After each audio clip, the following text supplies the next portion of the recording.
Welcome to this special interview. I'm Keith Isles and I'm William McLaughlin. And we're both independent filmmakers representing Movie Heaven, Movie Hell and Premiere Scene. Movie Heaven, Movie Hell is a podcast that focuses on genre films and related media, and Premiere Scene covers red carpet news and interviews as well as special features. Myself and William were lucky enough last weekend to be at Fright Fest Glasgow, and we're really pleased to welcome some special guests on, calling us from the other side of the pond. We have co-writer directors of the film sci-fi thriller Freaks. We have Zach Lipovsky and Adam B. Stein. Welcome, guys. Hey. Hi there. Happy to be here. So what did you think of Glasgow and Fright Fest? Well, I was the lucky one who was able to go to Scotland. It was the first time I've ever been to Scotland. So that was pretty cool. It was a great introduction to Glasgow and the city. And I was just surprised by, I guess, like the festival itself has a really, really strong culture. It was very evident. There was a huge group of kind of horror fans and kind of genre fans there. It was, really cool the way that they would give out DVDs and do like questions and stuff like before every film. It kind of really, like I said, it gave a sense of community, and it was amazing. Every time they would give out a DVD, they'd ask a question that I had no idea the answer to, and like they'd be like, "What? Who is the actress in the 1975 film?" Blah blah blah. And like 10 hands would go up. And I'd be like, "Okay, this is a group of people that know their stuff." Absolutely, it's a very very close knit fan base indeed. So we're sorry, Adam, that you weren't there to join in the fun. I know. I got. I was very disappointed. We're Zach and I are sort of splitting up the festival trips. So he got to go to Scotland, but I'm right now in Miami for the Miami Film Festival. So, it's pretty nice here too. But fantastic. I don't know if it has. Yeah, I don't know if it has the true genre film fans that Fright Fest does. Okay, well, fair enough.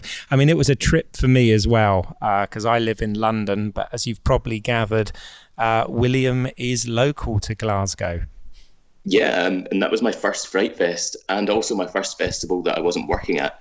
So it was brilliant. And I think to see the variety of films that you get at a film festival, it's such a bonus. And to have you, Zach, coming over and introducing the film and doing the Q&A afterwards, that's where being at a film festival really shines, because there's this added little extra bit of context for seeing the film and having it introduced by the filmmaker. So thank you very much for doing that. And of course, it was also fun because in that theater, like everyone stays there all day and watches all the movies together. So there's kind of a sense of like I was an audience member for most of the day and then got up and showed my movie. So it was kind of cool, that idea that it's most film festivals, everyone just goes for one movie. Yep. And it was kind of cool that way. Yeah, it was a good sort of community spirit in that regard as well. I really liked that you got to keep your seat for the whole time because you got to know the people around you and speak to each other and stuff and have opinions on the film. So it worked.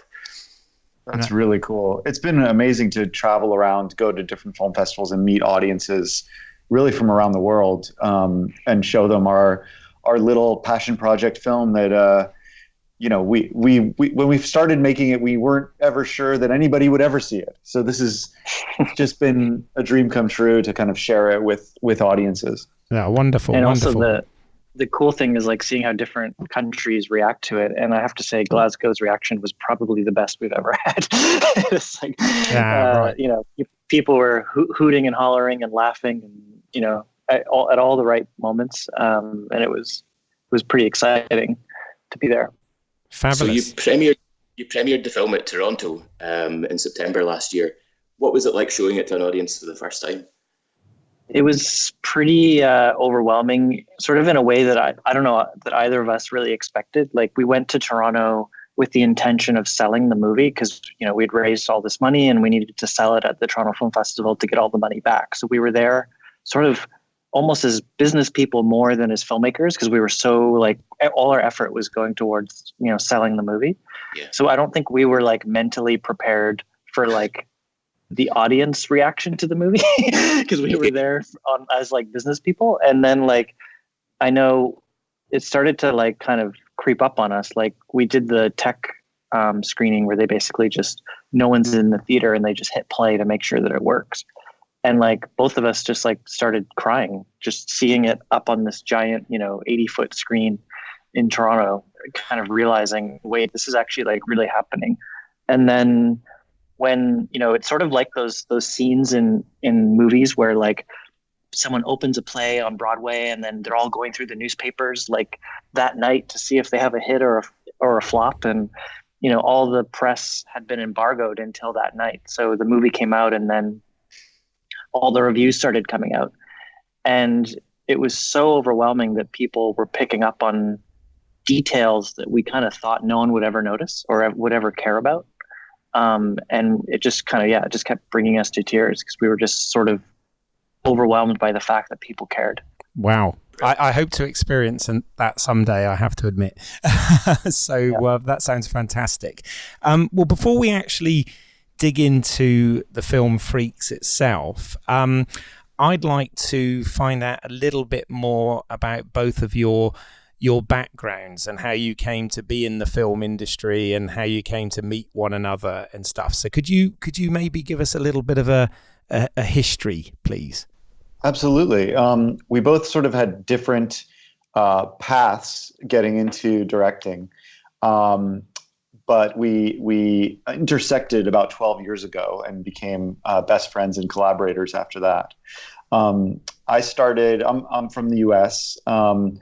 And I started doing local theater when I was a kid as an actor, and really got into it as a teenager. And I was kind of a drama geek, singing musicals with all my friends growing up, and then started directing plays when I went to college, to university, and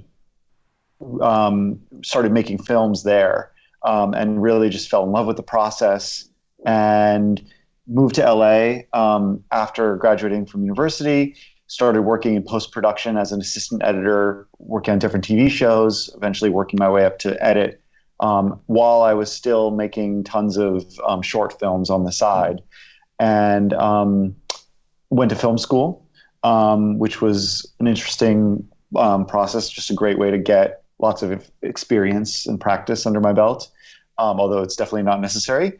And then met Zach a few years after film school, doing this thing called On the Lot, which was a reality show competition for filmmakers that Steven Spielberg produced. So maybe we should rewind time and get Zach's origin story, and then we'll pick it up together.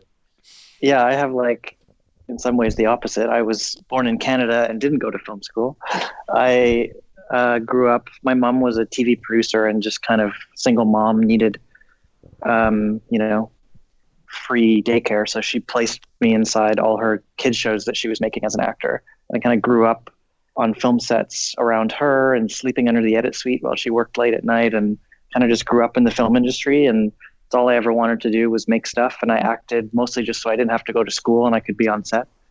And eventually made short films and made just kind of did every job I could possibly find involved in film and editing and making websites and helping on visual effects and volunteering and, holding the boom and whatever I could do. And eventually I made a film that did really well in Vancouver, and that's the film that I used to get onto On the Lot.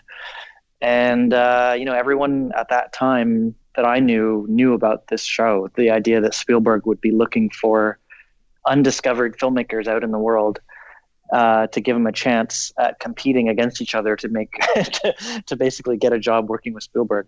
Everyone I knew was trying to get onto that show. And, it was a very long process of sort of interviews and psychological evaluations and showing different films that you'd made and making films for them basically to get into the top 50. And Adam and I were in the top 50 together. And actually that very first night that they brought all 50 of us together, they put Adam and I in the same hotel room because they kind of thought that we might get along. And, we kind of got to know each other and helped each other all the way through the process. And we actually made a pact with Adam, myself, and one other of the filmmakers, Sam, who was a friend that Adam knew from film school. And the three of us said, okay, even though we were against each other, we're going to be the final three. We're going to end 1, 2, and 3 right here. We're going to do it, guys. We're going to help each other through it. And we ended up placing 5th, 4th, and 3rd.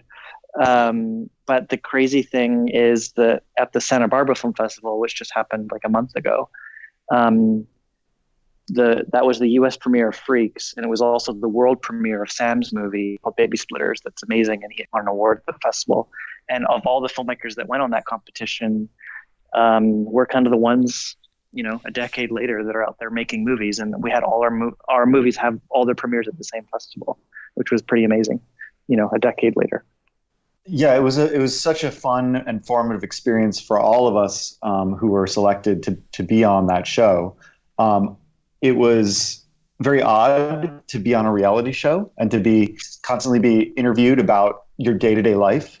But it was also like they locked us up, and we were only allowed to talk to your family for half an hour a week. And you had no internet. They confiscated our phones. We had no internet for the summer. But it became kind of like a filmmaking summer camp. We were just there to make short films, and we had to make a new short film every 5 days. And it was just a creative, exploration basically. And for all of us, we got to work with more established crews than we had ever worked before, union crews with DPs who had shot big things and stunt people and, just resources that we hadn't had access to in the past. And it opened a lot of doors for us afterwards. And then after that experience, we were able to get agents and stuff like that. And we kind of took separate paths after that. We worked separately for a long time. I worked in the comedy world. I worked for a late night show called Jimmy Kimmel Live, doing comedy shorts for him. I started directing commercials. And Zach did some really cool independent horror features that he can talk about. But we came together over the years to keep collaborating and worked on some smaller projects, and then eventually decided to write this movie together. Zach, do you have anything to add to that?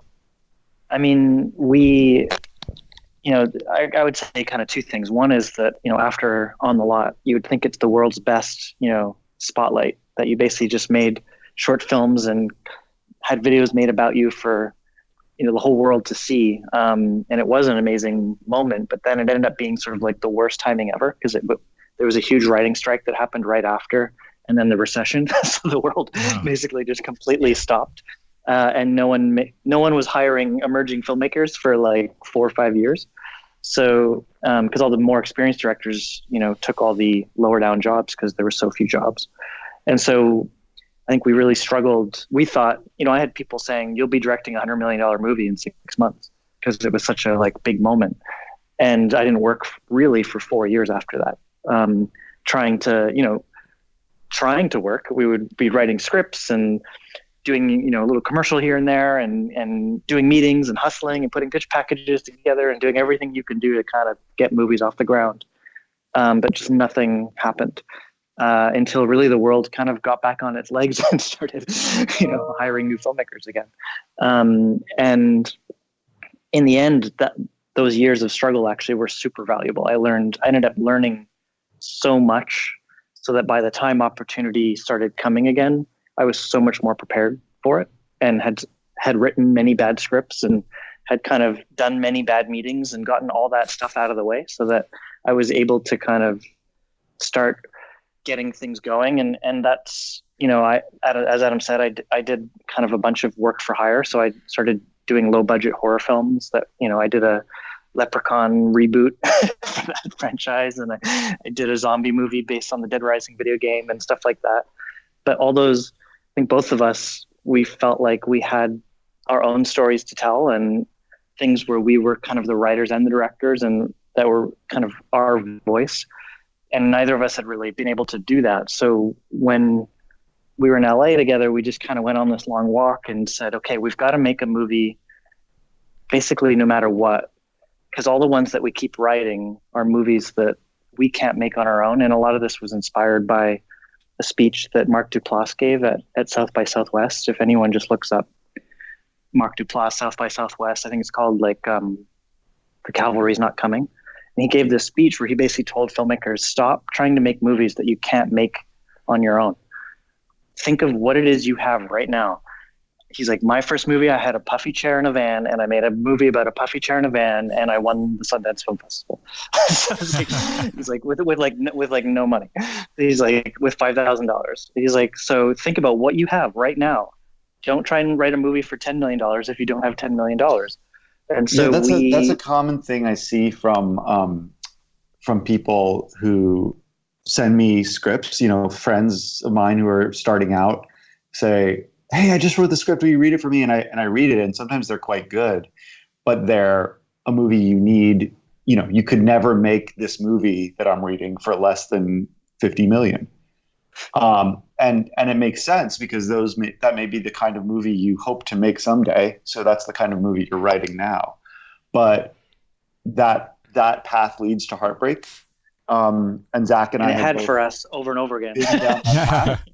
We've written many movies before Freaks that never got made, and yet we spent years and years working on them because ultimately those movies can only get made if they have big names attached, and you're probably not a big name yet. So the first thing they want to do is probably fire you and hire someone bigger.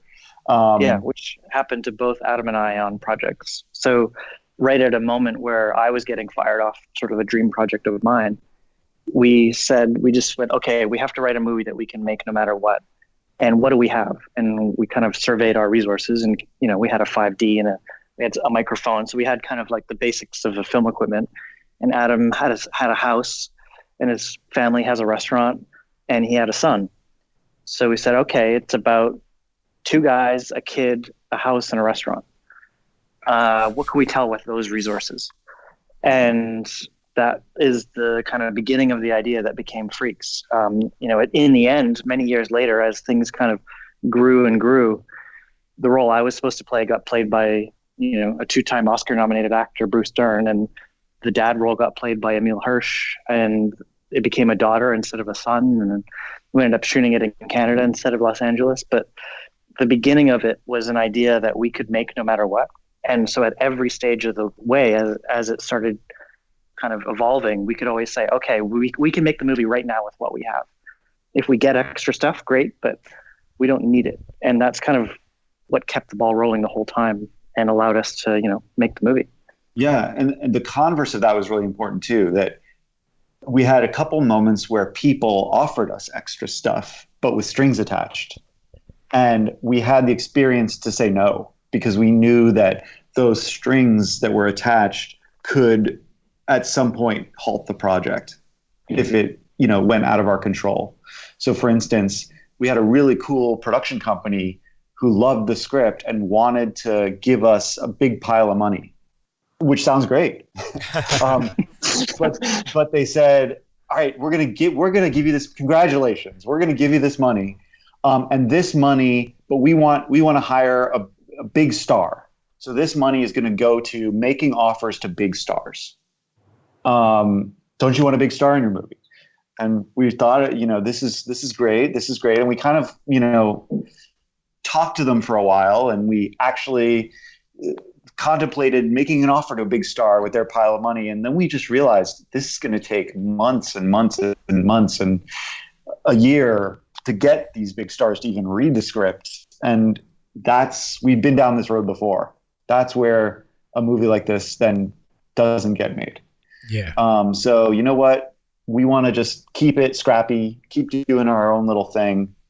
Thank you, but no thank you. Oh, fabulous. No, I mean, that's what a great story, and some really good advice in there as well for any would-be filmmakers listening, because I know we have quite a few independent filmmakers that tune into these shows. So that's good. I've got to ask though, did you get to meet Mr. Spielberg during that process? I did. Zach, did you ever meet him? No, I never got to meet him. He was, shooting Indiana Jones while we were doing that. So he wasn't really around. And then Adam got to meet him later. Right? I met him briefly, like right after, like a couple months after, through a random series of events. And it was really cool. I mean, it was just, exciting because he actually knew who I was and remembered some of the films that I had made on the show. So even though he wasn't involved day to day, he was clearly watching and paying attention. He hasn't hired us yet. We're hoping he watches Freaks. We tried to get it to him. Haven't heard back yet. So we'll keep you posted on that. Cool. But yeah, he's of course, been an inspiration of ours since we were kids. So yeah, absolutely. In fact, that sort of leads into my next question. And sorry, William, I will let you get some questions in here. These guys they're good. Absolutely. Now, I just wondered, I mean, obviously we're going to talk about Freaks in a moment a little bit, but I was going to ask, in terms of your inspirations growing up and whatever, and the things that made you want to be filmmakers, I mean, any particular filmmaker or genre or anything that you want to talk about? Yeah, I mean, for me, my kind of really earliest memory of kind of realizing what film was my mom had heard from a friend that this movie called Jurassic Park is really good and you should take Zach. I was 10 years old at the time and had only ever seen like Disney movies. And so like she takes me to like Jurassic Park, which for the first like hour traumatizes me and makes me so scared for my life. And I actually think like dinosaurs are going to eat me and kill me. And I'm like, cowering and covering my eyes. But then this kind of moment happens where I remember realizing I'm still alive and kind of then becoming really disappointed that I missed all the cool stuff because I was scared and hiding, and realizing that I missed all the dinosaurs. And then once the like velociraptors come back in the kitchen at the end, absolutely loving that whole part of it. And just that was kind of the moment where I realized like what movies are and what they could do, that they were this thing that rather they weren't real life, that they were a thing that you could experience and enjoy. And then, for me, right around the age I was 13 is when The Matrix came out a few years later. And for me, that was kind of right at the moment I was starting to make a movie every weekend with my friends. And so like every movie we made for like that summer was a ripoff of The Matrix because we just thought it was the coolest thing ever. And that's kind of where my like love of visual effects came in, because I just wanted to be able to do all those cool, amazing things to my own short films. And then from there, just action, adventure, Indiana Jones, Back to the Future, all the Spielberg kind of awesomeness ended up kind of being the type of stuff that I always loved. And, and I got to discover all the Amblin stuff from the 80s. Awesome. I'm a bit older than Zach. So I was sort of the VHS kid and had, so many memories of renting movies and bootlegging them with my dad's camcorder and our VCR to try to, make copies to build up our library of movies. Star Wars was probably the tape that got worn out the most. The original trilogy, and then all the Spielberg movies. But then kind of when I was a teenager, discovering the Coen brothers, Terry Gilliam, the Monty Python guys, and Soderbergh. It was really Tarantino, seeing Pulp Fiction in the theater when I was a teenager was sort of like mind blowing. I remember Pulp Fiction for me was like a friend of mine who was like sort of the bad kid, was like, who had like sort of a single mom that was never around. And like, he had this like VHS of Pulp Fiction and he's like, hey guys, check this out, and like put it on. And I remember like, that was the first time I ever saw like a movie, like basically what an adult indie movie, I guess you would call it. Like everything else I'd ever seen was like a spectacle, kids adventure thing. And so seeing Pulp Fiction, however old I was at that point, like 12 or something, like blew my mind again. I was like, oh wait, there's like this whole other type of movie that's like cool and crazy and interesting and like non-linear, and like, so that movie kind of blew my mind. God, it sounds like you and me, really, doesn't it, William? Yeah, we're having this sort of conversation at the weekend, yeah. And I think we're about the, same equivalent ages Same. to you guys by the sounds, So, yeah. Excellent. Well, I was wondering if I can ask you guys a question. Sure. Adam, you were having a background in editing feature films, and Zach, you were speaking about your VFX background at Fright Fest. Wondered how your sort of knowledge and experience in these departments impacts the process when you're like writing the film and shooting the film.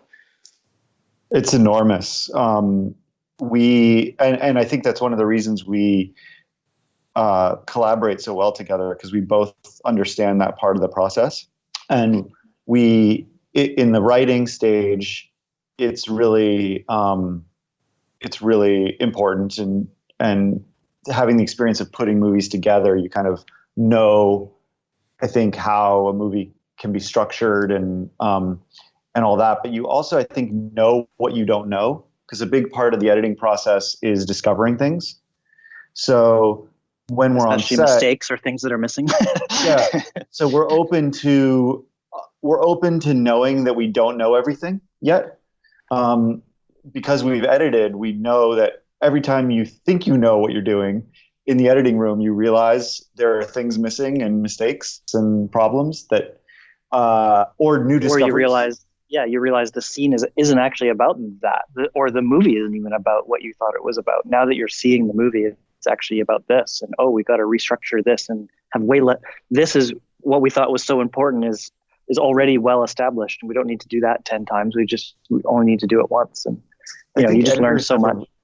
Have a really good understanding of like how to plan for a shoot and how to get the footage you need, but then also how to be open to new discoveries. So I think that's a really cool thing about having that editing experience.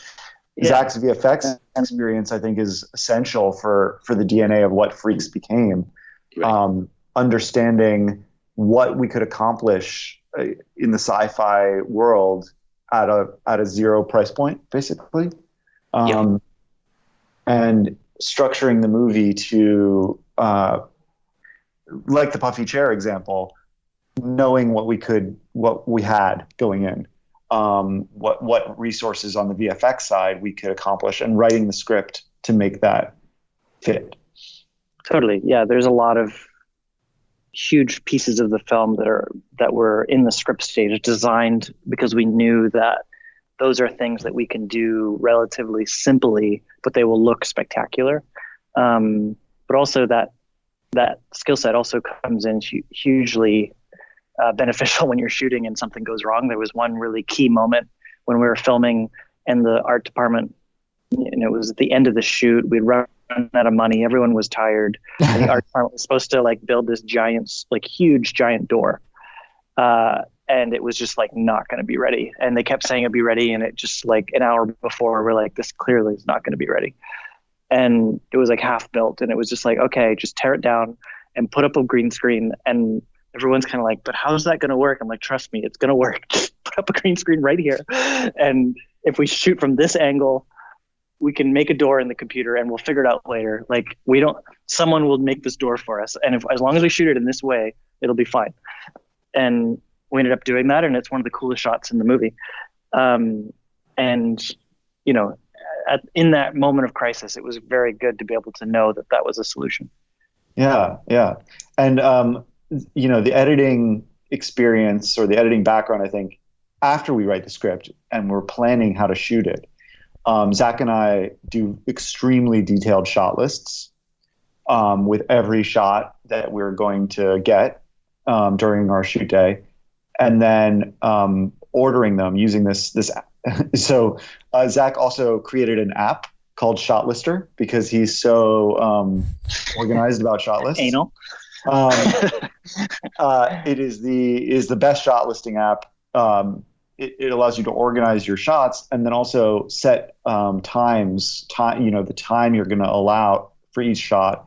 And then on the shoot day, it counts you down and tells you how on track you are. Wow. And sounds brilliant. Yeah, that sounds like a very valuable tool. Okay, we'll have to get you to plug that before the end of the podcast for sure. For sure. Hey, check out Shot Lister on the iTunes store. Yeah. We have free copies to give away, so figure out a way for your, figure out some way to give it to your listeners, and we'll give you a bunch.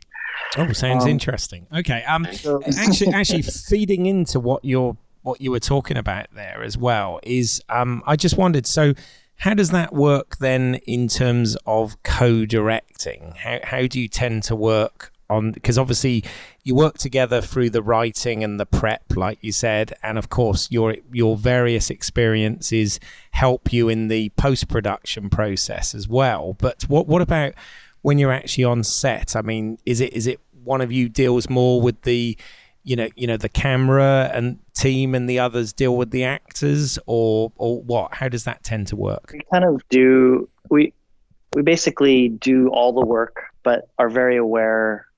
We're always doing both, and we kind of split off. So usually what's happening is like one of us will block the scene. Adam and I will have already gotten to set an hour early and walked through every shot of the day and all the blocking of the day, so that basically we as a unit are as on the same page as we possibly can in the actual space, because things always change once you actually get into the room, everything. And then one of us will kind of block the scene with the actors and the crew, and the other one will kind of stay back so that there's sort of one voice. And then whoever kind of blocked the scene will probably be the one who then is sort of the voice to the crew for that scene. So, and usually they'll stand up next to the camera, next to the actors, and the other one of us kind of lurks like the Phantom of the Opera in the background, watching. Whispers in their ear. Hey, you got to say this. And kind of watching the monitors, because it's really helpful to be up next to the camera with the actors, but you kind of lose your omnipresence as a director.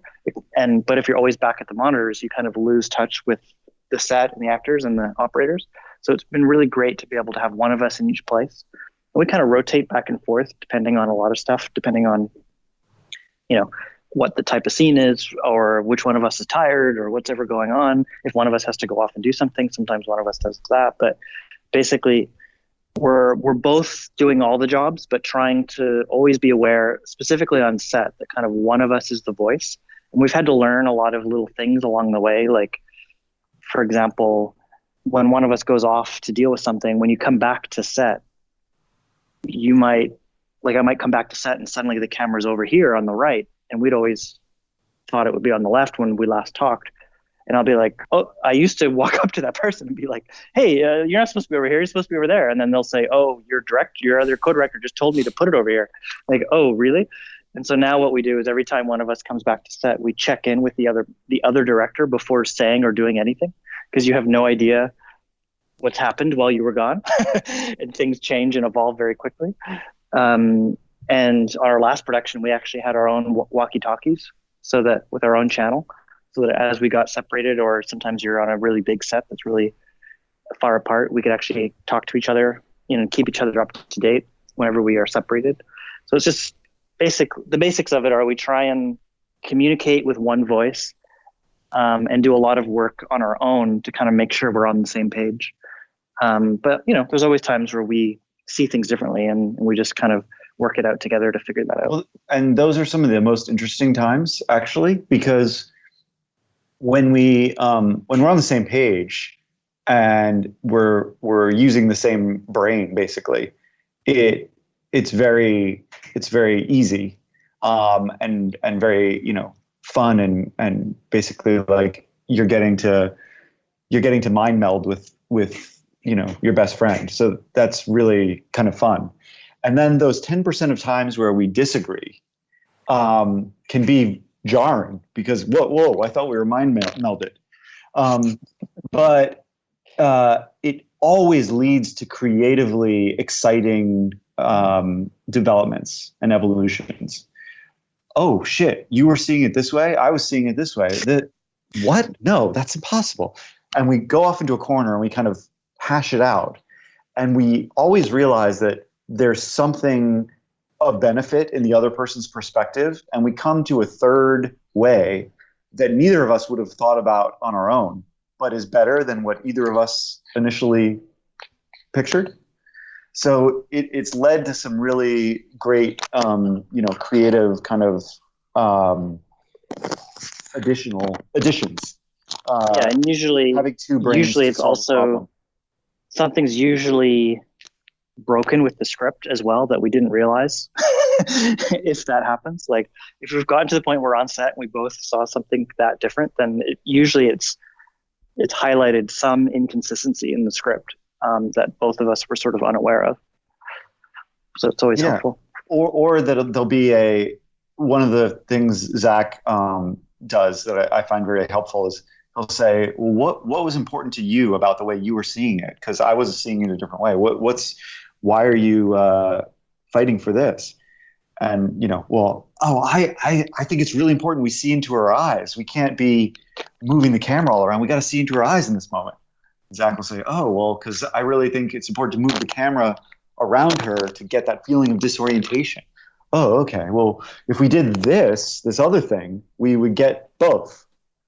And that's way better than what either of us had originally.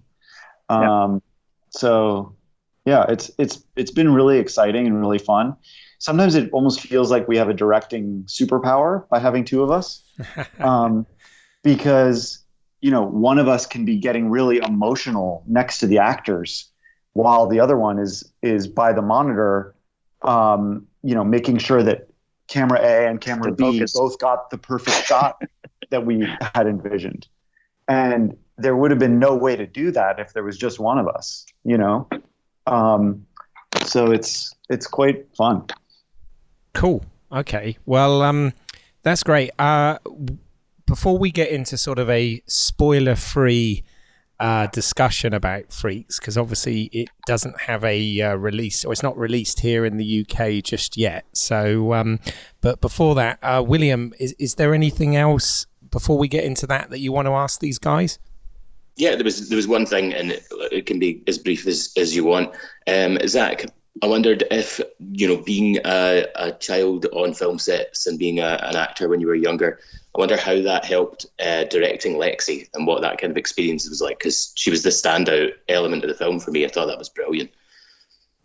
Yeah, I mean, Adam and I have both done a lot of work with kids. We've done, part of our day jobs has been working on Disney stuff, and we've learned a lot about working with kids, and in some ways working with kids has been sort of a joy.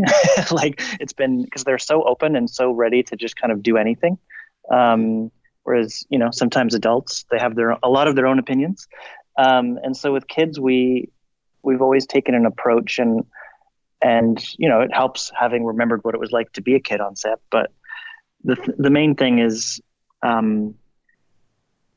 kids often come super duper rehearsed, because their parents kind of treat it like homework. So they will like study their lines like over and over and over again, to the point where like no matter what direction you give them, it sounds exactly the same. So like they'll be like, and it kind of has like a sing-song tone to it. They memorize it like a song and they forget the meaning behind it. Yeah. So they'll say like, Dad, I don't want to. And you'll be like, okay, well, we'll say it with some anger. Dad, I don't want to. And you're like, okay, we'll say it really sad. Whisper it. Dad, I don't want to. And you're like, you just have to like, we have all these different ways of kind of breaking them out of that. Most of it has to do with connecting it to real stuff from their life. So we'll say, okay, let's throw out the script for a second and let's just improvise something just to kind of get in the mood. And we'll kind of know something from their life and we'll just start improvising that. It might not even have anything to do with the scene that we're doing. It'll have some emotional, connection to it, but not necessarily, the lines won't make any sense. And then we'll just say, okay, now let's improvise the scene, but without the dialogue, but just with that emotion. And then eventually we'll say, okay, now say this line, which was the line that was from the scene. And it'll come out totally natural and real. And there's lots of other things, but basically it's always just kind of trying to break them out of that, with Lexi in particular, because we wanted the film to feel super duper natural. It's different than our Disney stuff.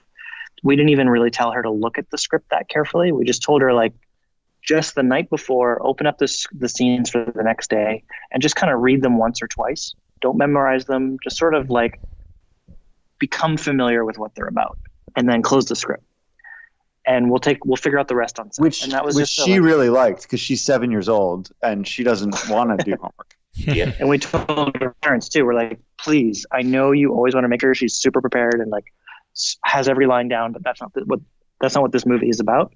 It's about naturalness. So don't over rehearse her. Don't, force her to kind of know every line by heart. And they were on board with that. So it all worked out. Cool. Yeah, I mean, not every kid can do that. Some, but it's something we looked for in the audition process for this movie. Improv in general is such a useful tool for kids and adults, because it gets that sing-song thing out of your system when you're no longer allowed to say those same lines. Like, you can't sing it the same way that you've memorized it. So yeah, breaking out of that pattern is key. Excellent.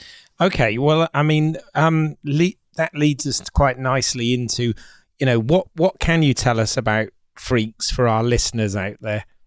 It's a very twisty. The reason we're being so cagey is because there's a lot of twists and surprises in the film. It's a bit of a mystery, but it's a sci-fi thriller starring a 7-year-old girl named Chloe, who's been trapped all her life inside a dilapidated house by this man who is her father. Or at least he says he's her father. Sometimes in the beginning of the movie, you're not sure. And he's saying, you can't go outside. You can't even look outside, or the bad guys will kill you. And you're not sure whether to trust him or not. But there's weird things going on inside the house as well. There's sort of terrifying apparitions that appear in her room. There's a mysterious, creepy ice cream truck that's passing by her house, trying to coax her to come outside.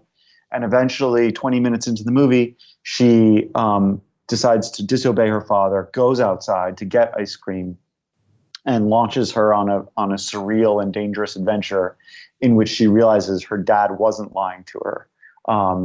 It really is dangerous out there, and the setup for the first half hour of the movie, and it goes a little bit bonkers after that, and leads you to unpredictable places, but it all makes sense in the end.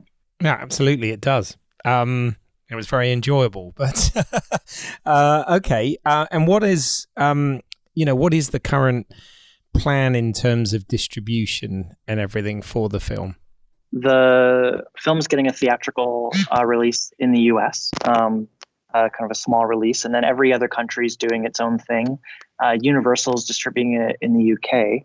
I think and it'll probably be in the summer. It's coming out in theaters in the summer, in August probably, in the US. So in the UK, it'll probably be at the same time or just after. It might be slightly in the fall, but basically, and we don't know quite yet what Universal's doing. They might do a few theaters with VOD at the same time, or just VOD. We're not totally sure yet. They're still figuring that out. But the reaction from Glasgow, August, September timeframe.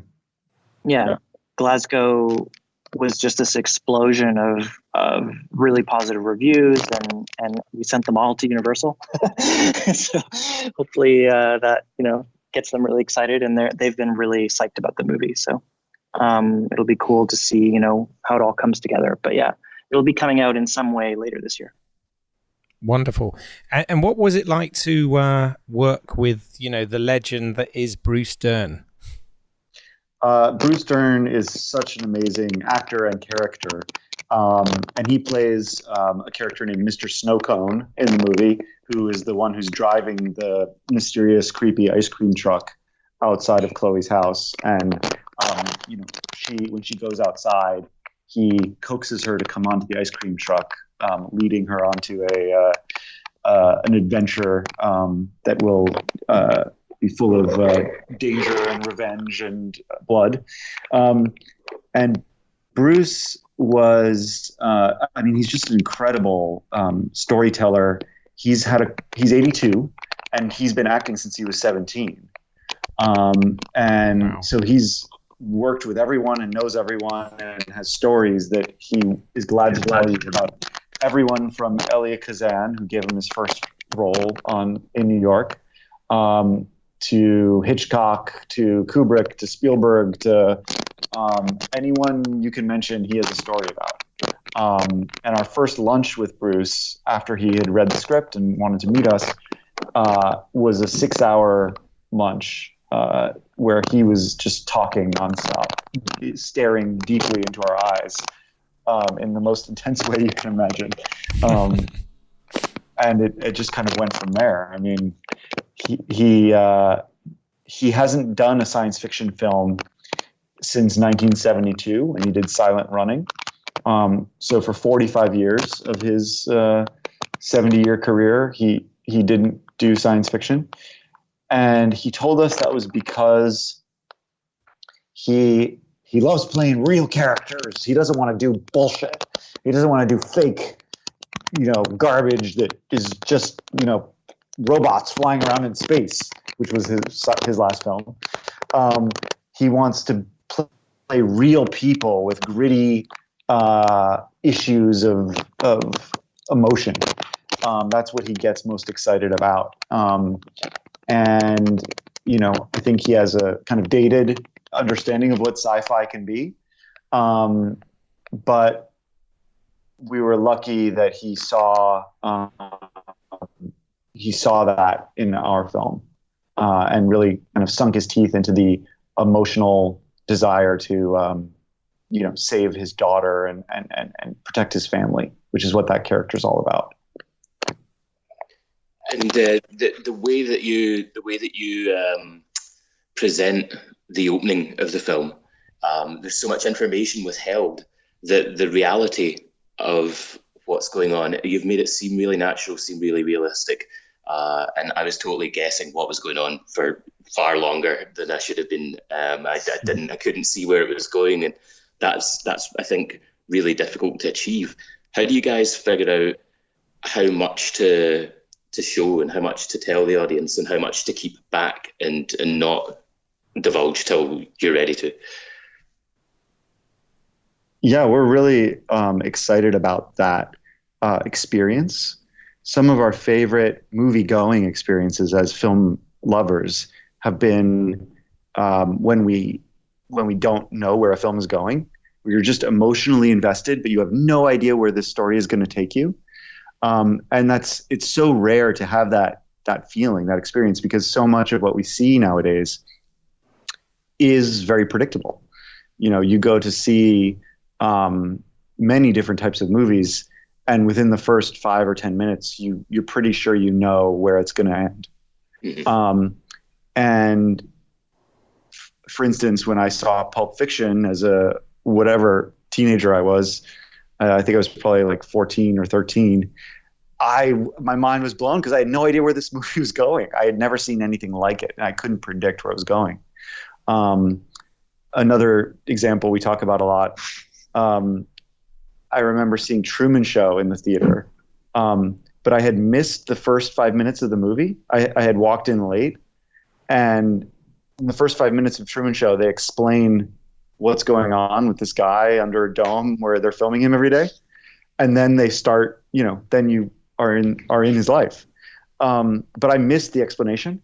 So I sat down in the theater, and this guy was living in this surreal world where everyone seemed to be possessed or body snatched or watching him, or I had no idea what was going on. And that experience of living in the character's world and figuring it out as he's figuring it out was so delicious to me. And that was also one of our inspirations.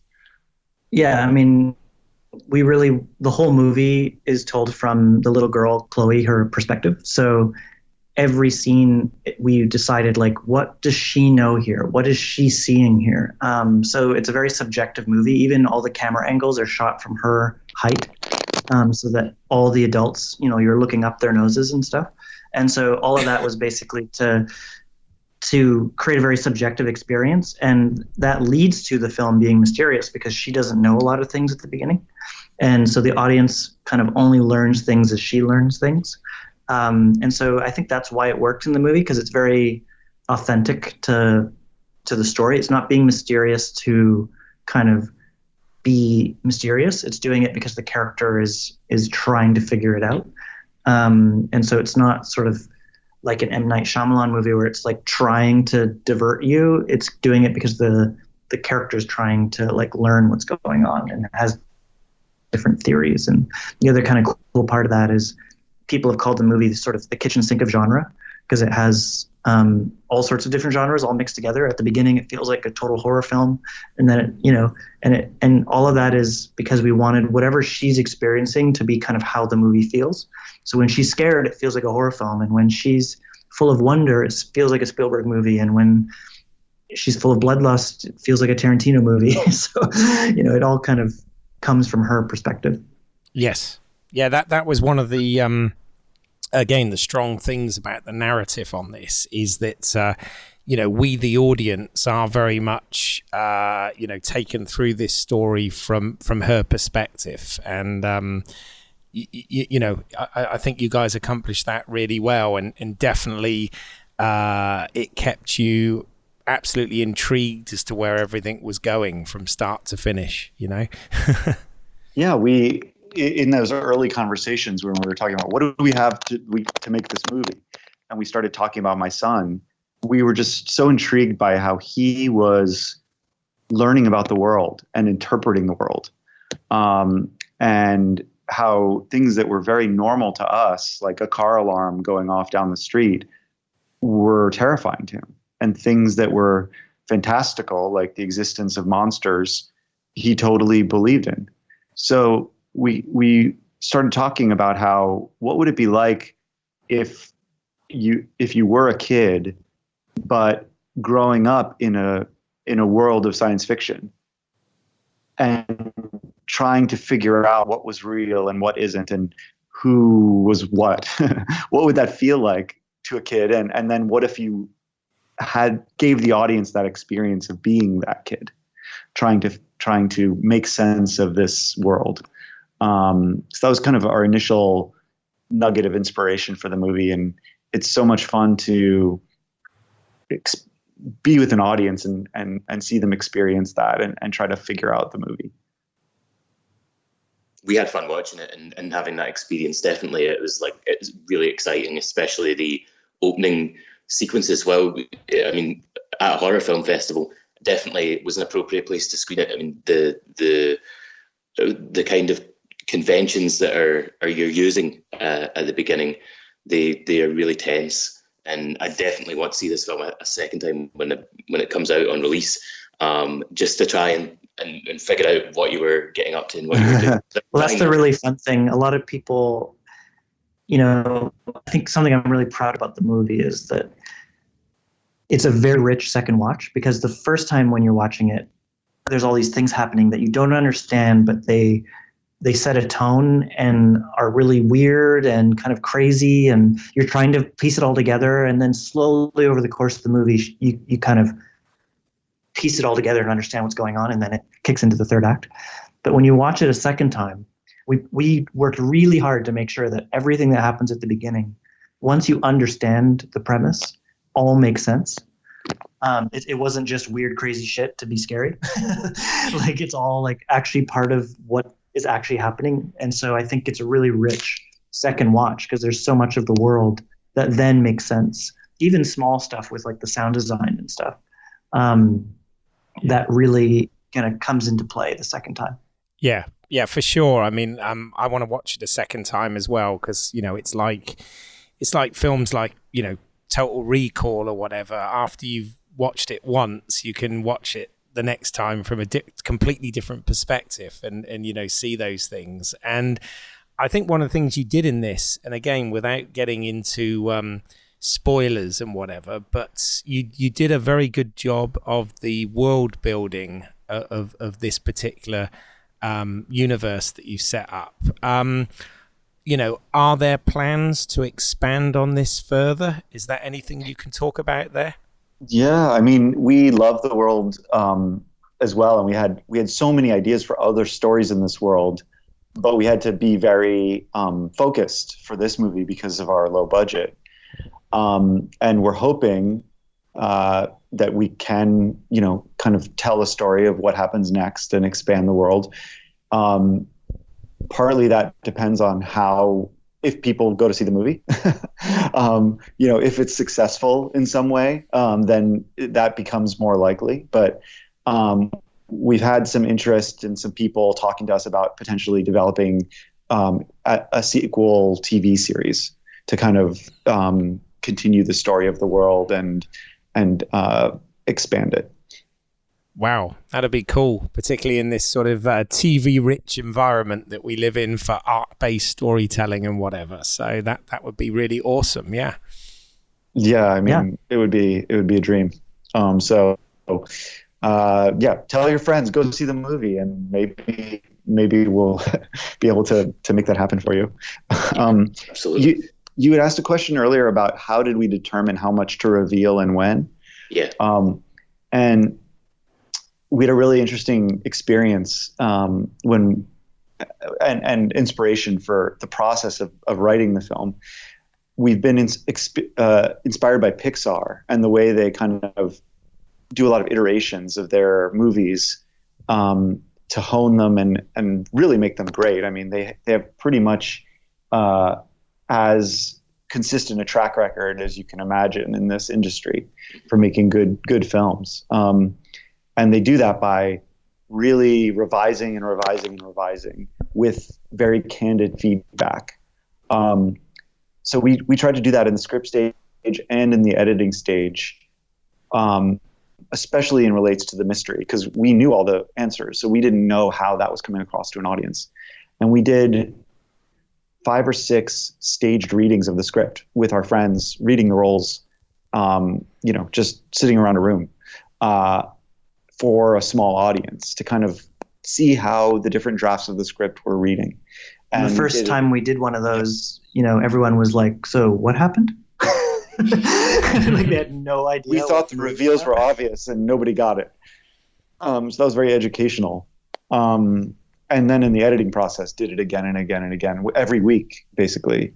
We would edit all week, and then on the weekend, show the film to a couple small groups of people and get feedback, so that we could keep honing it.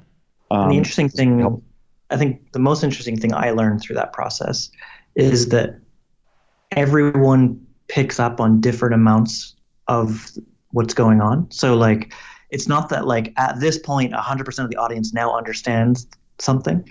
It's sort of like a moving bell curve. So hints early on will be picked up by like 25% of the audience, and 75% are still in the dark. And then by this point in the movie, probably 75% of the audience has learned that element, but 25% still haven't. And then by this point in the movie, everyone has. So you have to kind of almost think of it as these parallel movies that are being experienced. We have a lot of different elements to our movie, and everyone is picking up on different parts of it as it goes along. So, and you're sort of, what I kind of learned was like, you can't say, okay, well, we're only making the movie for this 25%. You kind of have to think of how is the movie being experienced by everyone at different levels of kind of awareness, because everyone has different, cues that when they watch a movie, and some people just watch movies with different awareness. Like we would put cues in the sound design and realize that most people don't hear that. The sound design goes into their ears, but it doesn't like, the analytical part of their brain doesn't realize that that's important to the plot. Whereas we, as filmmakers, we know every sound, so well, we assume that that's very powerful, but it only really affects like 20% of the people. And so we would, early on, we'd rely on sound to like tell the story, but most people would not see those details. So that was pretty interesting to learn. Cool. I actually have to get going, but Adam can keep answering questions if you guys have any. No, that's fine. I mean, we really appreciate the time you've given us. So I should have checked at the beginning what your time availability was. So real quick then, before we wrap up on that, I want to ask, what is next for you? And, obviously, where can people, if they want to find out more, accomplish that? Absolutely. Well, we're writing actually a pilot episode of the Freaks TV spinoff that we mentioned. We'll see if anything comes of that. We're also we mentioned we've done a lot of work with Disney. We've recently come up with an idea for a movie for them for their new streaming service that they're launching. So we're going to be writing that for them, which will be very fun in that kind of Amblin Spielberg sort of tone. And in terms of Freaks, it's being released in August, September. We have a website at freaksfilm.com, or we're on Twitter film and festivals Instagram. all around the world. Like almost every week, it's at a different film festival. So yeah, from now until it's released, it'll be playing at film festivals in various countries around the world. So if you check our website or go to Twitter or Instagram, we're at Freaks the Film on those sites. And we're very grateful that you took the time to talk to us about our little movie. Thank you for caring about it enough to discuss it for an hour. Oh, we certainly care, and thank you so much for your time today. William, where can people find you if they want to find out more of your work? I am on I'm on Twitter at WAS_MCL, and you can find me there. Okay, and you can find my work if you go to YouTube and put in British Isles, that's EYLES, as in my last name. You can see some short films that I've written, produced, and directed there. You can find this podcast at Movie Heaven, Movie Hell, on iTunes, Stitcher, SoundCloud, and all good podcasting apps. And you can find out more about Premiere Scene at premierscene.net. So thank you very much again to our guests. Thanks so much, guys. And we hope you enjoy this episode on Freaks.